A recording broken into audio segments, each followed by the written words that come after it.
নমস্কার, good morning. কেমন আছো সবাই? আশা করছি সকলেই ভালো আছে। তো আজকে সকাল সকাল চলে এসছে ননদের বাড়ি থেকে ইলিশ মাছ, মানে জামাইবাবু আড়তে গেছিলো, তো সেই জন্য আজকে এই বড় ইলিশ মাছ নিয়ে এসছে।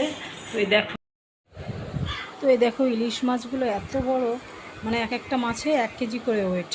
তো এরকম ইলিশ সেই খেয়েছিলাম ষষ্ঠীর সময়, জামাই ষষ্ঠীর সময়, আর এই আজকে নিয়ে আসলো। তো দুটো ইলিশ এনেছিল, আর একটা ইলিশ ওই বাপের বাড়িতে দিয়ে আসা হয়েছে। আর এদিকে কাতলা মাছ একটা নিয়ে এসেছিলো 2 কেজি 800 ওয়েট। তো আমাদের হাফ দিয়েছে আর ওরা হাফ নিয়েছে।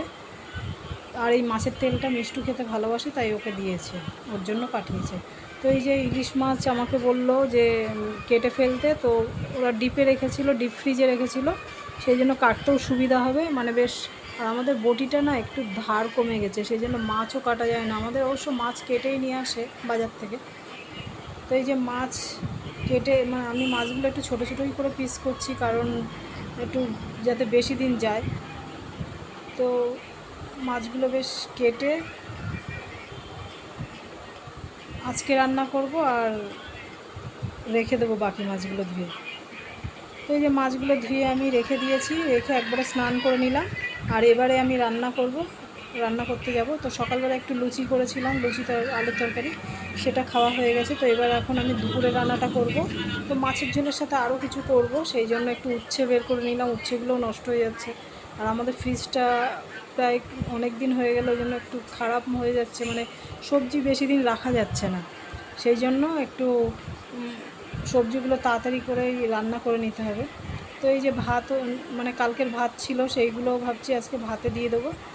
তো এই যে চালটা ধুয়ে এখন ভাত বসিয়ে দেব। আর ওদিকে সবজিগুলো কেটে নেব। তো সকালে আর সকালে তো লুচি খাওয়া হয়েছে, সেই জন্য দুপুরে আর রাত্রের ভাতটা আমি একবারে বসিয়ে দিচ্ছি।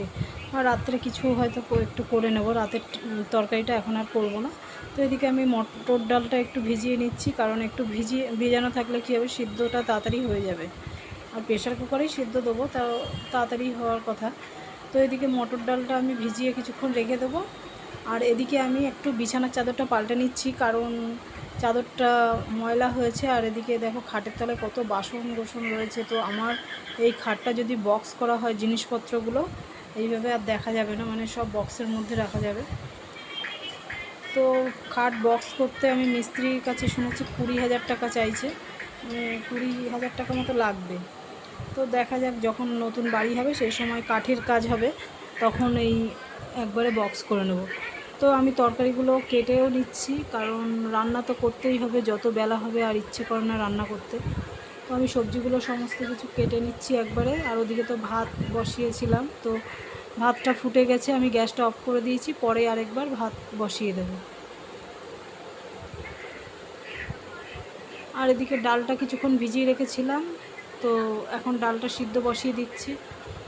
আর ভাতটাও আরেকবার বসিয়ে দিয়েছি জল দিয়ে, ফুটে উঠলে ভাতটাও উপর দিয়ে দেবো। তো এই যে ঢাকনাটা আমি একটু ফু দিয়ে নিলাম, যদি ভেতরে জাম থাকে তাহলে আবার কিছু হয়তো অঘটন হতে পারে, সেই জন্য খুবই সাবধানভাবে কাজ করতে হয়। যাই হোক, এই যে ভাতটাও এবার হয়ে গেছে প্রায়। আর এদিকে বেগুন কেটে নিয়েছি, যে ইলিশ মাছ দিয়ে করব, বেশ কাঁচা ইলিশ। আজকে ভাবছি মাছটা ভাজবো না, এমনি কাঁচা ইলিশ মাছই করব আলু বেগুন দিয়ে। আর এদিকে চিচিঙ্গা কেটে নিয়েছি, কাঁকরোলও কেটে নিয়েছি, উচ্ছে, সমস্ত সবজিগুলোই আমি কেটে নিয়েছি। আর উচ্ছেটা একটু ধুয়ে এবার লবণ মাখিয়ে নেব, তাহলে কী হবে, লবণ মাখালে সবজিটা, মানে উচ্ছেটা নরম হয়ে যাবে, আর কম তেলেও ভাজা যাবে। তো এদিকে কাঁকরোলটাও আমি একটু লবণ মাখিয়ে নিলাম। আর এদিকে ডাল বসিয়েছিলাম প্রেশার কুকারে, 1 সিটি পড়েছে। আর এদিকে ভাতটা আমি ভাতে দিয়ে দিচ্ছি নামানোর কিছুক্ষণ আগে।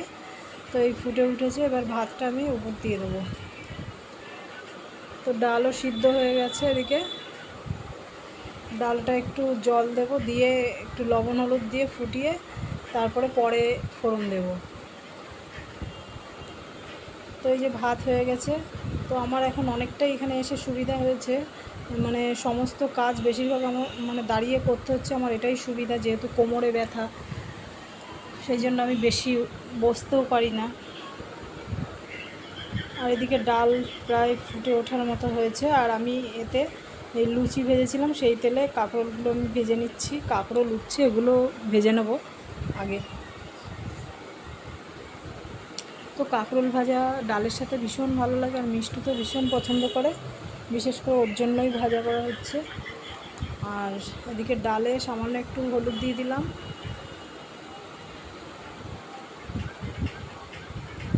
কাঁকরোল ভাজা একটু গ্যাসের জোরটা কমিয়ে দিয়েছি। আর এদিকে ডালটা নামিয়ে আমি এই চিচিঙ্গাটা একটু ভাপিয়ে নিচ্ছি লবণ হলুদ দিয়ে, কারণ প্রেশারে দিলে তাড়াতাড়ি হয়ে যায়। সামান্য একটু জল দিলাম যাতে পুড়ে না, মানে পোড়া না লাগে। আর এদিকে কাঁকরোলগুলো ভাজা হয়ে গেছে। আর আমি এখন উচ্ছেটাও ভেজে নিচ্ছি একবারে। তো উচ্ছে ভাজাটাও বেশি ভালো লাগে খেতে, মানে পেঁয়াজ দিয়ে বিশেষ করে ভালো লাগে। তো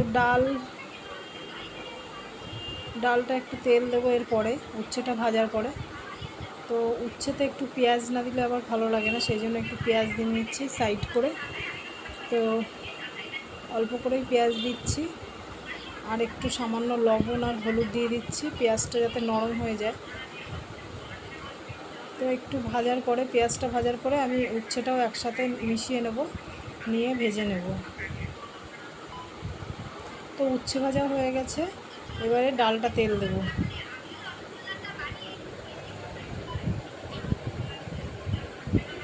তো ডাল তেল দেওয়ার জন্য আমি এদিকে শুকনো লঙ্কা, তেজপাতা ফোড়ন দিলাম, আর একটু জিরে, গোটা জিরে ফোড়ন দিলাম, আর একটু আদা গেটারে করে দিয়ে দিলাম। তো মটর ডালটা করেছি কারণ মিষ্টুর বাবা তো আবার মুসুরির ডাল খায় না, সেই জন্য মটর ডাল করলাম একটু। আর সামান্য একটু মিষ্টি দিয়ে দেবো মটর ডালে। একটা কাঁচা লঙ্কা ছিঁড়ে দিয়েছি, আর একটু মিষ্টি দিয়ে নিয়েছি। আর এদিকে চিচিঙ্গাটাও সেদ্ধ হয়ে গেছে, এবার ডালটা নামিয়ে চিচিঙ্গাটা ভেজে নেব। তো ডাল হয়ে গেছে, প্রায় রান্না হয়ে আসলো। আর ওদিকে মাছের ঝোলটা হলেই হয়ে যাবে, চিচিঙ্গাটা করার পরে মাছের ঝোলটা করে নেব।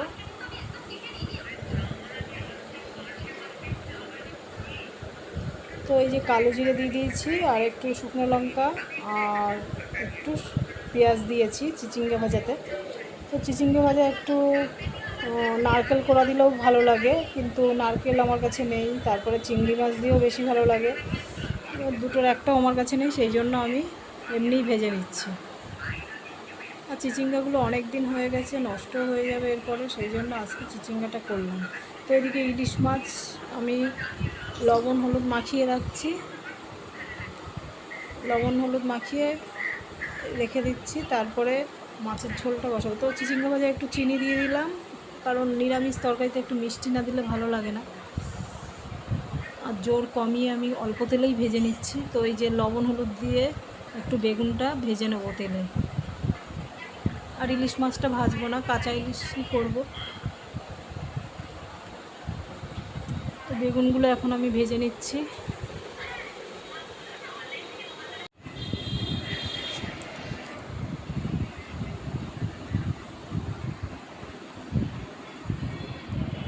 তো বেগুনগুলো ভাজা হয়ে গেছে। তো আর এই এক পিস মাছ মিষ্টুর বাবাকে দেবো, সেই জন্য ভেজে নিচ্ছি।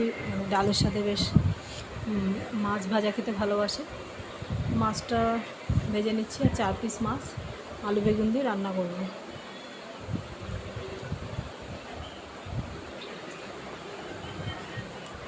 তো এবার মাছের ঝোলটা হলেই রান্নাটা হয়ে যাবে। তো এই যে কালো জিরে দিয়ে দিয়েছি তেলে, দিয়ে একটু কাঁচা লঙ্কা ফোড়ন দিয়েছি, কালো জিরে কাঁচা লঙ্কা দিয়ে আলুটা দিয়ে দিলাম।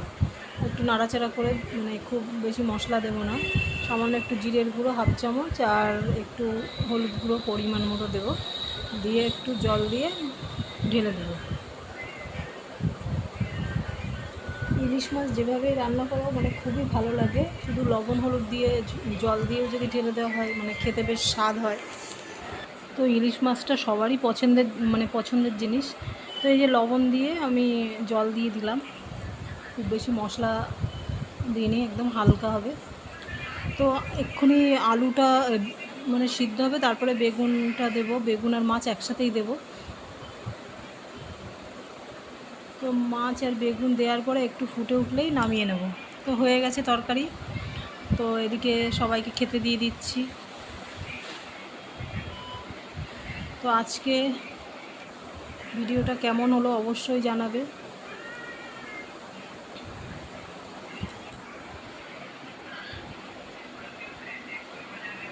তো অনেক রকম মানে খাবার হয়ে গেছে আজকে, অনেক ভাগের হয়ে গেছে। তো আজকে ভিডিওটা কেমন হলো অবশ্যই জানিও। আর মানে মাছের ঝোলটা খুবই ভালো হয়েছিল খেতে। আজকের মতো ভিডিওটা এখানেই শেষ করছি। ভালো থাকবেন, সুস্থ থাকবেন, নমস্কার।